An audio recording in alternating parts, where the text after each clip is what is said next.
One fish, two fish, green fish, blue fish. Dr. Seuss has been a beloved children's author for decades, and more than 20 years after his death, a new book will be released this summer, and it's called What Pet Should I Get?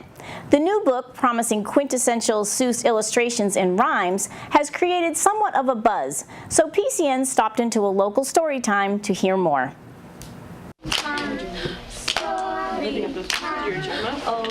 Dr. Seuss has made his way into the hearts of millions with his charming and fantastical creatures of rhyme.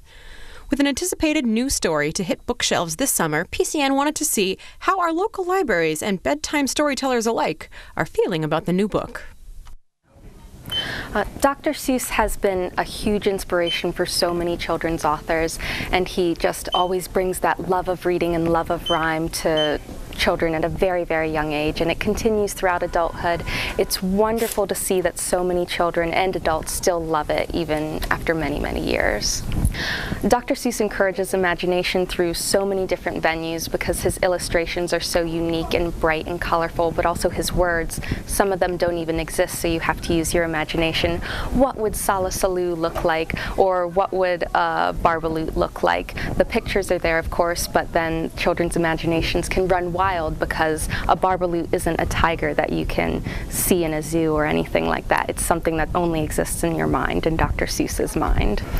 Dr. Seuss is incredibly popular. As soon as we put up our Dr. Seuss display with lots of books, we suddenly had only 3 left by the time his birthday came around, and that was only after a week.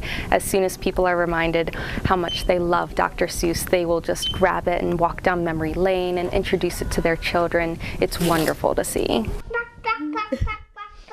The manuscript of the upcoming release, What Pet Should I Get?, was discovered in 1991 and then rediscovered again by Seuss's widow, Audrey Giselle, in 2013, much to the happiness of fans everywhere. Little Ruby and her grandmother enjoy these stories regularly. Dr. Seuss and the Dr. Seuss series of books is an amazing set of stories for children, and it's been going on for many, many generations, and it's from one group to the next, and it's got the same theme of being entertaining but also very educational. So what do we learn from that, Ruby? What do we learn from the book? That you think you don't like something, but you do. Because you give it a try. The simplicity of Seuss's work not just helped children learn to read, but also love to read. A love shared from family member to family member.